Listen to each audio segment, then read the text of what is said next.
1 2วางไหนใช่โอ้ยเลยสำหรับหม้อเอาเนี่ย วัน นี่ นี้ค่ะแกอยู่จัก3 คนอยู่นี่ครับ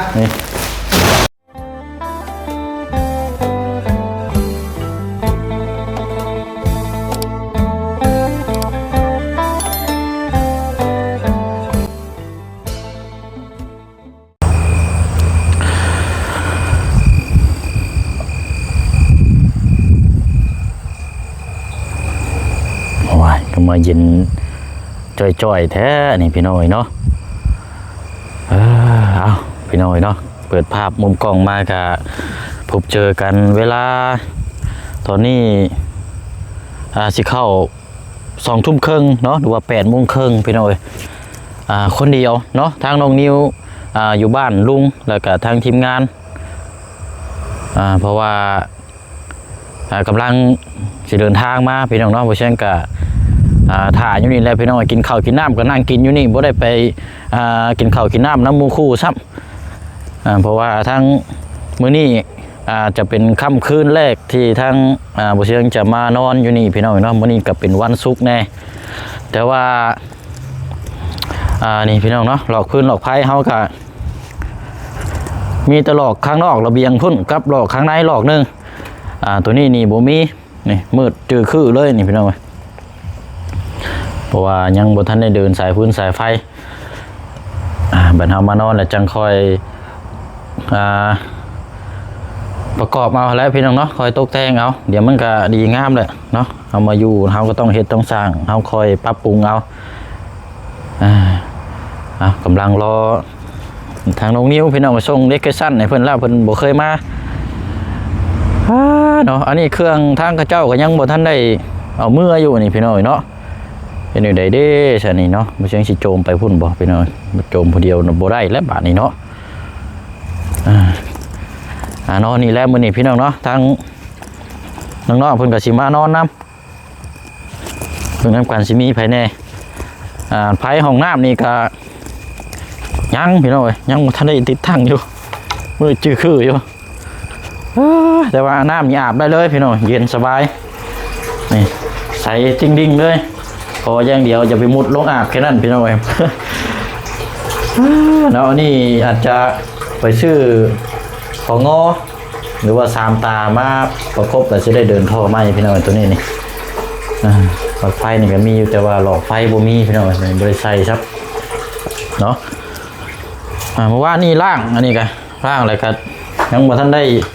มาซองเบิ่งอยู่พี่น้อยเบิ่งโอ้ล่างกระดิ่งมาก่อนได้อันนี้แปรงคัดก็บ่ได้ซื้อพี่น้อง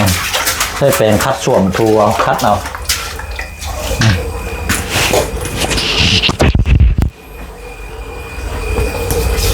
นี่มันมีขีดินนะ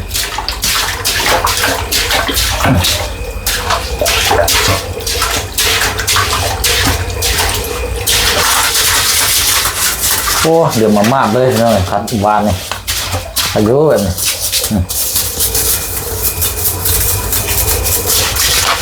มาทำด้วยคัดด้วยมันจะสะอาดเลยพี่น้อยเนาะ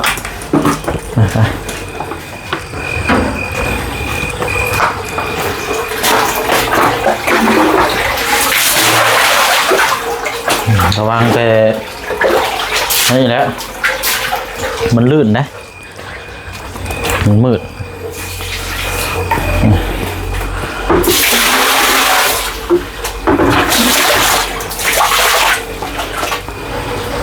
โอ้คักพี่น้องเลยเนาะเป็นค่ำคืนแรกมื้อนี้พี่น้องเลยแต่ว่าแมงป่องมันเป็นพวกแมงไหม้นี่ปูลายซื้อเนี่ยมาฉีดหนึ่งจะได้พี่น้องพวก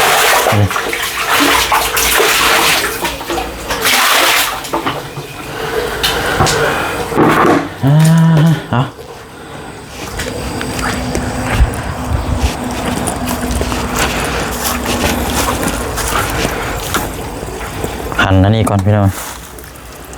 ชุดหรอวะ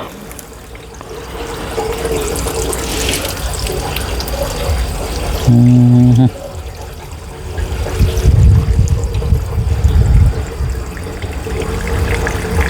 งไหลอยู่เนาะสิได้คนผ่าห่มไปหน่อยซื้อประมาณสองมื้อที่แล้วตั้งแต่เฮามาเบิ่งที่นี่บ่เช่นก็ซื้อไว้เลยซื้อไว้แล้วก็สิโขนลงแล้วมื้อนี้พี่น้อยก็ปัดกวดเปิดน้ำไว้ก่อนต่างตัวนี้ละเจ็บท้องเจ็บหยังมานี่ง่ายเลยพี่น้อยเปิดน้ำไว้ก่อนเดี๋ยวน้ำเปล่าๆบ่มา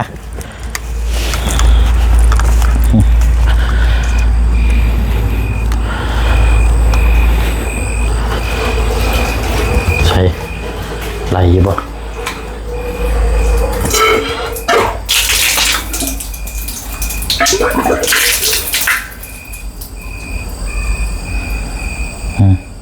ใช่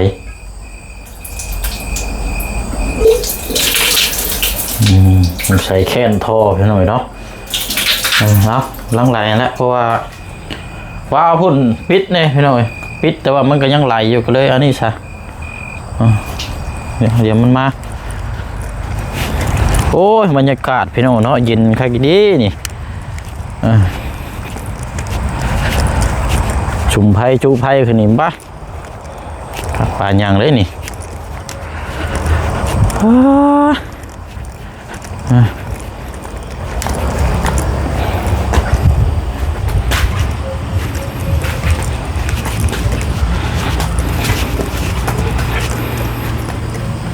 นี่ห้องครัวนี่พี่น้องต้องปัดเป่าอยู่เห็ดกินไปเบิ่งห้องนอนก่อนโอ้เนาะอึ๊บดอกไผ่ดอกเดียวพี่น้องตัวนี้แหละสีนี่สีชมพูเนาะแต่มันจากนมดำพี่น้อยไม่ใช่ว่าสีท่าสีไหมเท่านี้แหละท่าสีไหมทาง400,000 กีบ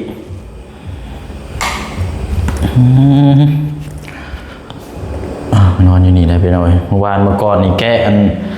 มองเลยป้าโตเบิ่งไข่กับเก้ประมาณ20 ตัวแกะมาโหลเต้มืดแถวนี้พี่น้อยแต่โคดีก็บ่ทันโอ้มุดกระลายแท้นี่พี่น้อยเนาะมันเยอะนี่มีบ่เข่าห้อยบ่นี่เต็มอยู่นี่เนาะ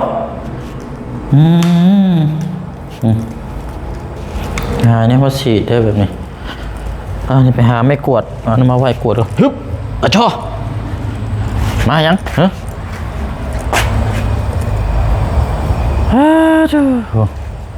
ใช่นะบริปิดประตูเนาะ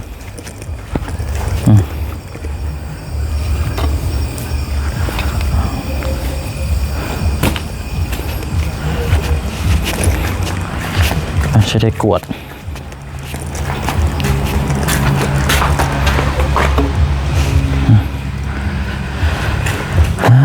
มาก่อนปัดกวดก่อนไปกวดบางแรงไปหาไม่กวดบ่มีพอสีเมื่อมันคลออยู่โอ้ยสะพอหมุดเนาะบริกแท้นี่ไวแท้นี่หมุดลายแท้นี่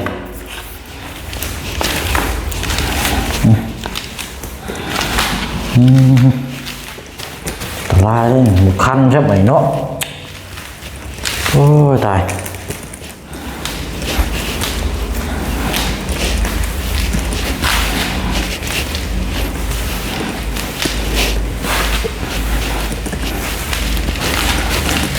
ขุดหมดนี่ก็พอแห้งเลยเต็มอยู่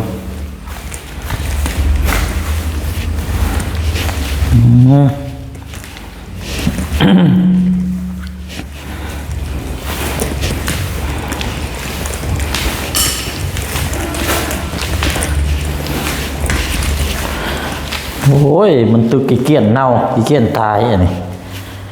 พอแล้วอันนี้พอจะมาหมดแล้วอันนี้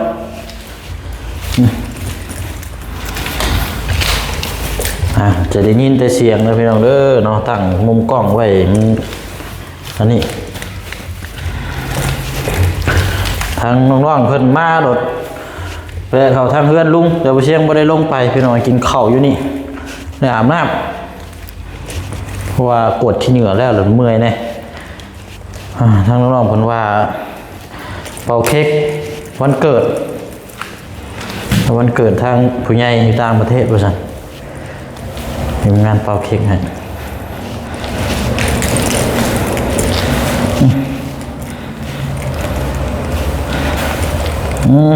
มาเป็นก้อนบันนี่โยกย้ายมุมอีกก่อนโอ้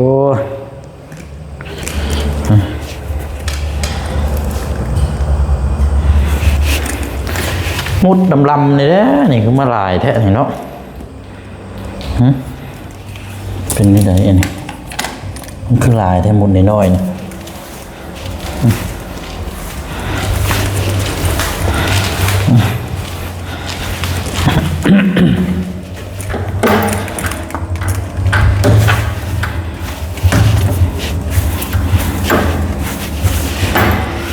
ค่อยกาเหียน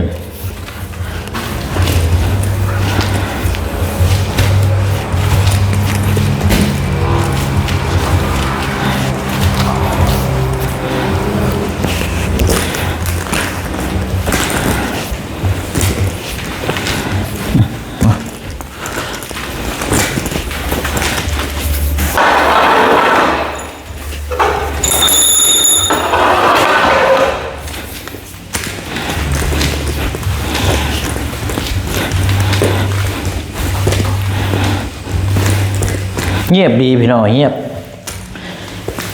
แบบเหมือนอยู่ในป่าเลยแบบวิปัสสนากรรมฐานเลยเห็นไหมว่าไป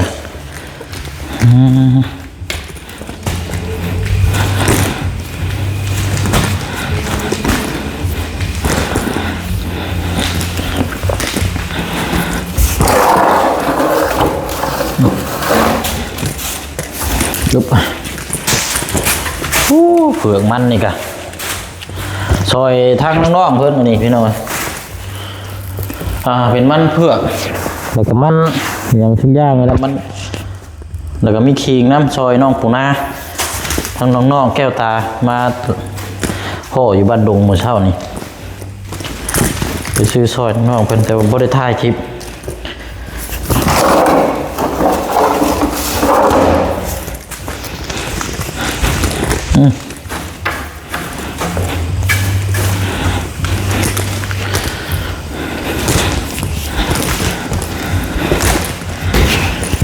เนาะกะสิ่งที่กลัวตอนนี้ที่สุดนี่เห็นนี่เมียนมุดพี่น้อยมุดในริมนี่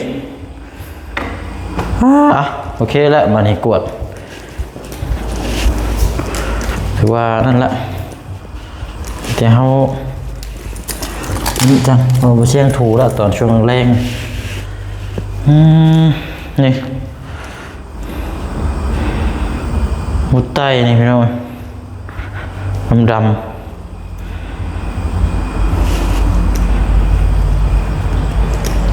ก็ขนาดปลั๊กไฟก็ยังบ่ยากหมดนี่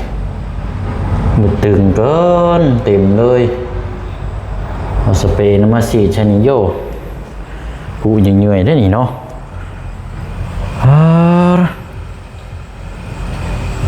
เอาอะไรพี่น้อยเดี๋ยวรอจักหน่อยก่อนเนาะมาแล้วบ่ทางน้องๆเพิ่นเชียงก็เปิดน้ำไว้ในห้องน้ำมาแล้วจะไหลหรือบ่ไหลพี่น้องว่าเจ็บท้องไงเปิดไว้เอาเบิ่งน้ำกันอีกแป๊บนึงอาจจะแม่นแล้วพี่น้องเอ้ยเสียงบึ้มๆนี่มาเด้อเขาอยู่ผู้เดียวได้นี่โอ้บึ้งนิ้วมาเลยกว้าง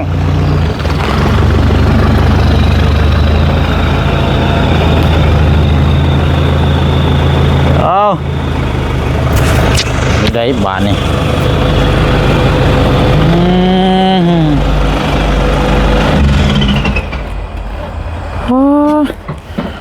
ใส่ซิ่งดินี่ กุ๊กวงเนาะ ใช่ สบายดี โอ้ยโดยใช้มาผู้เดียวบ่น่ะ ผู้เดียวเด้อ เอ้า ทางบ่ไล่บ่ย่าเพิ่นนอนพุ่น อืมยังบ่พร้อมเนาะ ย่าอยู่เพิ่นยัง บ่เป็นหยังจ้ะค่ำคืนนี่นอนนี้เฮา โดย เอาซะเบิ่งนํกัน นี่บ่เงินชาน นี่แหละนี่ โอ้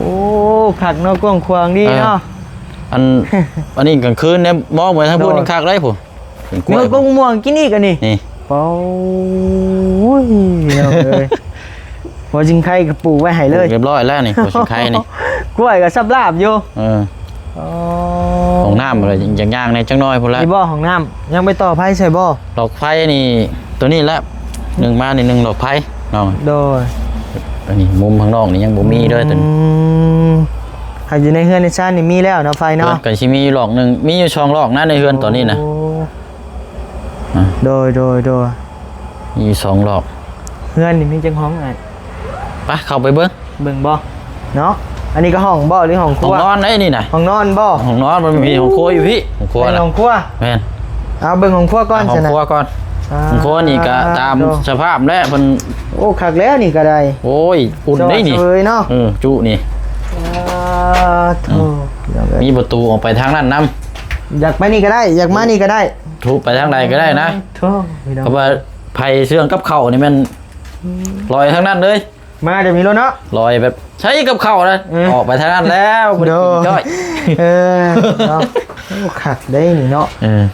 เออ ว่ะ ของครัวนี่ที่ดอกไผ่สินี้ว่ะ แม่ดอกไฟดอกหนึงเนาะ อันนี้มันเสียแล้วดอกไผ่จะมองมุมกลางก็ได้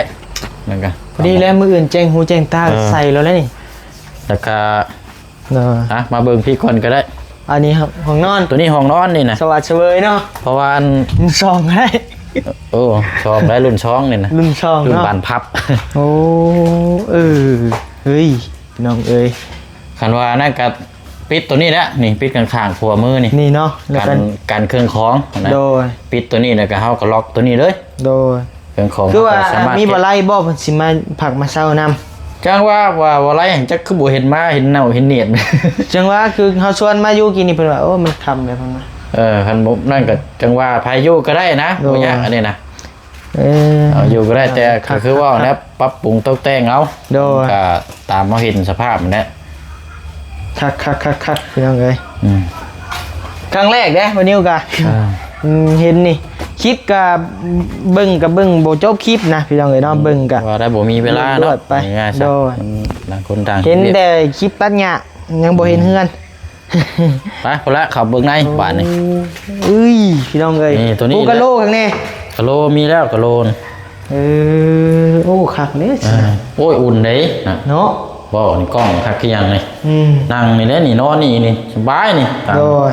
นี่แหละมุมนี่ก็ได้ มุมนี่เลยประตูตัวนี้ปิดล็อกตายเลยก็ได้ตัวนี้นะคันเฮานอนอยู่นี่ก็ โอ้คันว่านั่นกะคะแนนว่าเนาะนอนนี่กะ เอาเฮานอนนี่ ตู้ก็คักคือกันเด้นี่เปิดออกเปิดเข้า เปิดก็ได้อยู่แต่ว่าพูดถึงเฮาเข้าทางพี่ก็ได้นะบ้านพี่ก็ได้ โดย นี่แหละปลั๊กไฟเจ้าเบิ่ง นี่บ่ มันผิวจังได๋เนาะ ผิวก็อยู่เนาะ ผิวก็ลงโจกแล้วก็แห้งแล้ว เออ ข้างในนี่ว่าสิลงสีไหม ทาสีใหม่บ่ มีสีขาวนี่ เป็นสีขาวเนาะ เพราะว่ามันเปื้อน อืม ก็มักสีขาวเนี่ยเอาลง แม่นมันสะอาดสะอาดนะมัน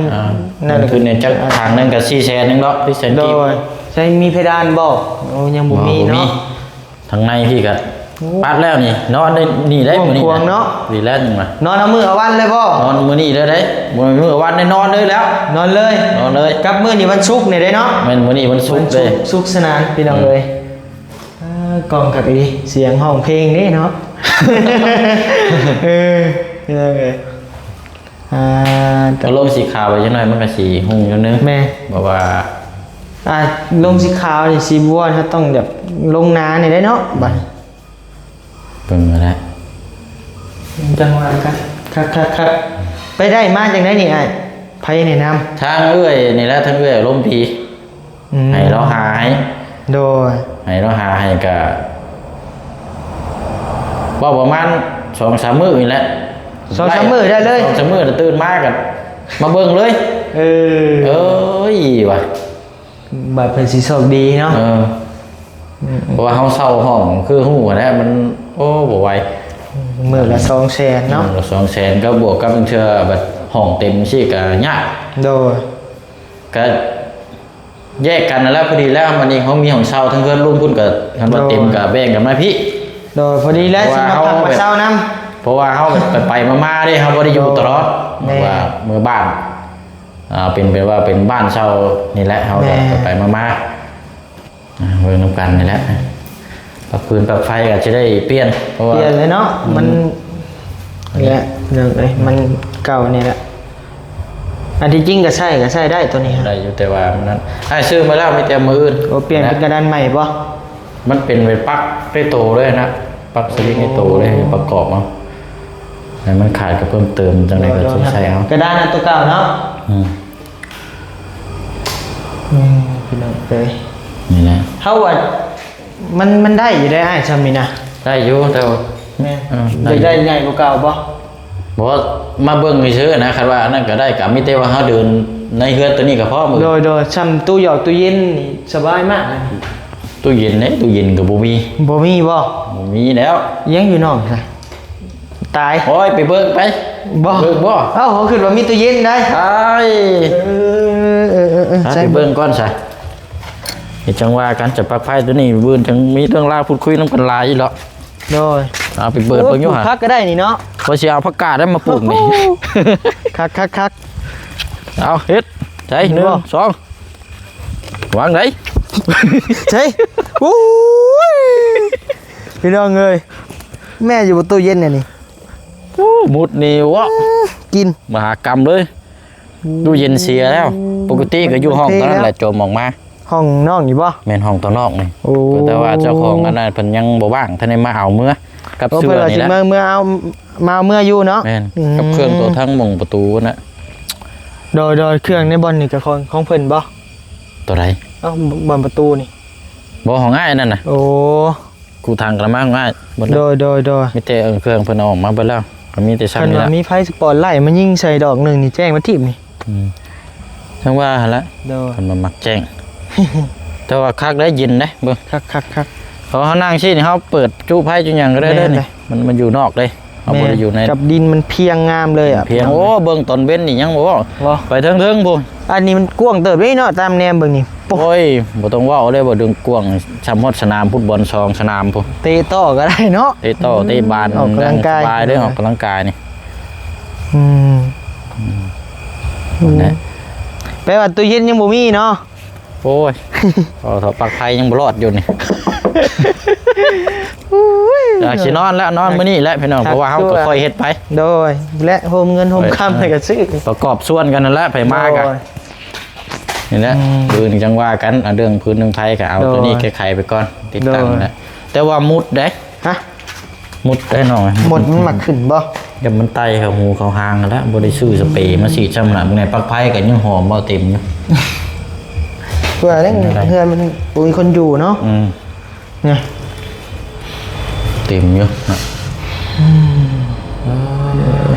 อันนี้ก็บ่มีไพ่บ่นี่ โอ้มีเสียบแล้วบ่มีมิดซีดีเลยหรือว่า อัน เป็น นี้ก็ น้ำก บ่ ระดาษ มีเนาะอันนี้ก็ แต่ว่าสิมีอยู่หรอบนนี้แหละ เพราะว่าผิวบ่มีเด้ เขาเจ้าถอดฟิวของเนาะ แม่นเลย ดื้อไหม่เวลาตัวนี้ แม่น ดื้อใส่ปลั๊ก ดื้อ แบ ไหม้ บปกติธรรมดาก็ได้ แม่น เอาบ่ใส่ใส่วิกหรือว่าเฮาใส่วิกกับเฮาเฮ็ดแยกแบบดีๆเนี่ยจังน้อยมาเอาอันนี้ ดอกนี้ก็ใส่ดอกในดอกหนึงดอกนอกดอกหนึงเนาะ เดี๋ยวนี้ลองนึงลองนี้ลองนึง ดอก ให้ซื้อมาแล้ว3รอบ ชามดอกกูว่า 3รอบกับไว้ข้างนอกพี่นะ ดอกหญ้าบ่จะซื้อมา ดอกสั้นนี่แหละ โอ้ เพราะมัน ดอกปุ่มเนาะ บ่หรอกบ่แม่นดอกปุ๊บดอกปุ๊บมันต่อหลายอย่างเลยแนวพดตัวนี้หั่นประกอบใช่เลย หักคักนะพี่น้องเลยเนาะเงินบรรยากาศได้ โอ้ยนี่แหละนี่ สะดวก พี่น้อง สบาย ว่าพี่น้องทั้ง14เพิ่นก็ว่าโอ้ยคัก แม่มันแบบอยู่ในเขตนอกแน่อะนะเวลามาถ่ายคลิป ธรรมชาติเวลา กัน ทีมงาน ค่ำกลาง เฮาอ คืน ยู่ กันคัก ไม่เห็น ขาดแสงสว่างส่วนตอนนี้ก็ คักอยู่ คัก เป็นคนแรกได้เนี่ยที่มาอยู่นี่เพราะไม่มีไผเคยเช่าแล้วเราบ่ให้ไผเช่า โอ้ แล้วก็นะ อ่า โดยอันจูทูบครอบเพิ่นแล้วบ่ บอกแล้ว บอกเรียบร้อยเนาะ ได้มาตั้งแต่มื้อแรกแล้วแต่ว่ากะสิ อืม มื้อแดงกะสิบอกอีกอยู่ แม่นเอิ้น ว่า บอก เฮามานอนเด้ ทูบมีอยู่ในรถ เด้ถูกมันซื้อมาอยู่ โดย อยู่เจชื่ออะไรสิบอกอยู่เนาะ ครับ ว่าอะไรกัน เป็นยังไง จับกล้องให้ได้นะเอาผ้าห่มลงมาไว้ก่อน โอ้ มัน เฮากันจังได๋กลางเต็นท์ได้นี่สินอนอยู่นี่เลยได้นี่เฮาก็ได้ พี่น้องนอนกันแล้ว อืม เด้ปักไผ่ เบิกใหม่เลยบ่นะ ปักไผ่ชื่อ โอ้รุ่นนี้เนาะ แม่นครับ รุ่นต่อบึบบับใส่รถ แบบว่าเฮาบ่ได้อันนี้ โดยเบิกใหม่เลยนี่กะ โอ้ชื่อมา 3-4 มื้อติดรถ เท่าไหร่เนี่ นี่ ย อันนี้บ่ โดย ประมาณ300,000นี่แหละเนาะ อืม มันก็บ่แพงเนาะ เฮาถามอยู่เซโน1,200 อันนี้นะ ไปซื้อใช่1,200 หากมันสิบักใหญ่เนาะนี่ก็ได้ เอาน่ะชื่อใช้ปูนนี่ได้นี่นะ บ่หากเฮาบ่ได้ซื้อดอกตัวนี้เฮาไปถามมาสู่บ่ไหว้ นี่แหละนี่ บ่300,000ปลายนึงได้ มันก็เป็นตาอยู่ได้เลย เขาสำหรับหม้อเอาเนี่ย พอดี นี่ คักแล้วอยู่จัก3คนอยู่นี่ครับ นี่3-4กิ้ง โดยหักจะโดดลงแห้งได้รุ่นนี่ได้ ฮะ คุ้มพื้นตึบได้ฮะ บ่มันแปรได้ โดย เกือบปกติสมราคา สมราคามัน ราคามันพี่น้อง โอ้ย บ่เป็นหยังเนาะจำนี้ก็ได้ละ โดย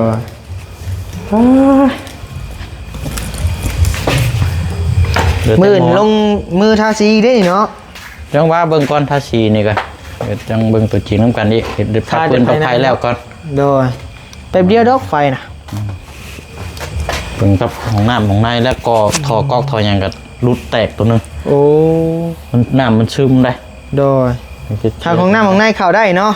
ได้ปกติแต่ว่า ได้เรียบร้อย พาหมองอาบน้ำพ่นอยากรุดได้ โอ้ไปเบิ่งไป ได้จับก็ได้ เอาเอาไป เพราะว่าไอ้เบิ่งแล้วไปเจ้าย่างก่อน โดย เดี๋ยวจะมาเอาผ้าห่ม หักคะแนนว่ากลางค่ำกลางคืนกาเสียกย่านแน่บ่นิวพี่น้อง บ่เฮาก็ติดหลอกไผ่แล้วบ่ เนาะปลึบเดี๋ยวซื้อมาเพิ่มใช่ เด้นี่โอ้ โอ้มีกะโหลกข้างใน โอ้ครับไอ้คัดแล้วตัวนี้ โอ้ นี่ ยโอ้ เกือบมากเข้าไปเบิ่งใกล้ๆนี่มันก็ชุดแต่ว่าตีลังกาไทยอยู่แล้วนี่พี่น้อง นี่แล้วอยู่ เนาะสะอาดได้พี่น้องปูกะโหลกข้างใน ไม่ใช่เฮา เดือนปีเท่าไรไงเดือนเท่าไร ปีละ8ล้านกีบ ปีละ8 ล้าน นี่ปีละ8ล้านก็ประมาณเงินบาทฮะก็ประมาณ หมื่นเอสเนาะ12,000 ประมาณนี้แหละ ประมาณนี้ก็พอดีก็พอดีใช่อยู่ เพราะว่าเหมือนได้เฮามาอยู่เฮาดูแลให้ทั้ง โดย เพื่อนชานเพิ่นนำนะ โดย อัน ใช่เจ้าตัวได้รู้ให้ เด้อตาหน้าผม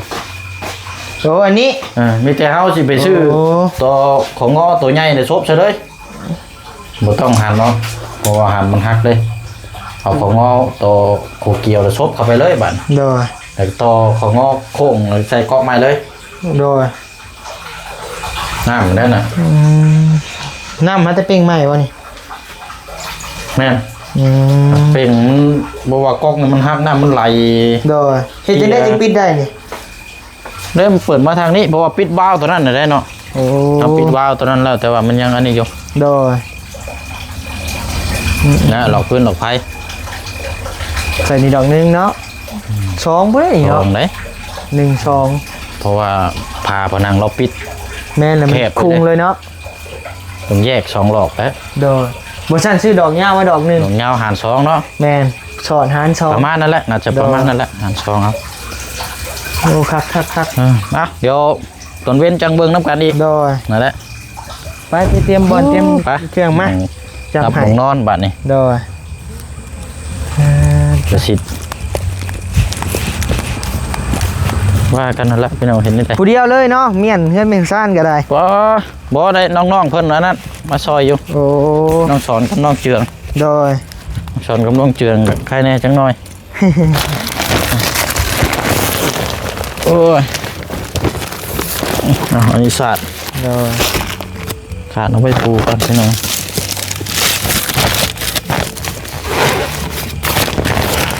มาเวียกมางานเนาะแต่ว่าได้เช่าเฮือนนอน โอ้ยแล้วบาด เออโอ้ไม่บ่น่ะกะ มอนหน่วยไม้ให้เฮ็ด โอ้ ไปคันบ่มีก็แบ่งกันคนละหน่ว ได้ ย อยู่เอามาอยู่เฮากะ ไปโอ้ อุ้ยเลยพระผมเด้จะมีอยู่บ่ มีอยู่ เออ แล้วจะค่อยเอาลง เด้อ เอาไว้นี่แหละ แกะเลยติ ปูเลยเนาะ โอ้ อันพัดเลิกกินนี่ โดย นี่เลย โอ้ยปูแล้วก็หาคันหามาวางได้บัดนี้ได้ครอบเพิ่นได้บัด เอิ้ นี้ นเทียนก็มีแต่เทียนยาวครับ เทียนแบบว่าลดน้ำมุนต์น่ะ โดย เทียนสั่นน่ะมันบ่มี เออได้เอิ้นครอบมันก็ได้เนาะ แม่นว่า ใหญ่แท้นี่ บ่ว่าน่ะคันว่าเครื่องเฮือนเครื่องชานนี่มักชื่อแบบมีใหญ่ดี ใหญ่ ๆอยู่ เล แล้ ยว เนาะ แบบบ่มักชื่อ เกลื เทื่ อ อ หมด เดี เลย ยว เนาะ เลยบ่มักชื่อหลายเทื่อได้ โดย เอามันจบ คะแน ที น เดียวแล้วลูก เช้าอยู่นี่กับเมื่อปูอยู่เฮือนเนาะ เอ้าเมื่อบ้านเฮาก็เอาเมื่อ เนี่ยมันใช่ตลอดเนาะ อ๋อมันใช่ตลอด แม่ๆ เอ้ยนี่นะ ความจะ ชื่อน้อยมากแล้วบัดจมอีกแล้วบัดนี่ โดยพิษเบื้องมีอย่างไง ใช่ เบิ่งรูปเบิ่ง ลายมันนั่นแหละคือบอก นี่ตัวนี้จังแมน นี่แล้วเนาะ โดย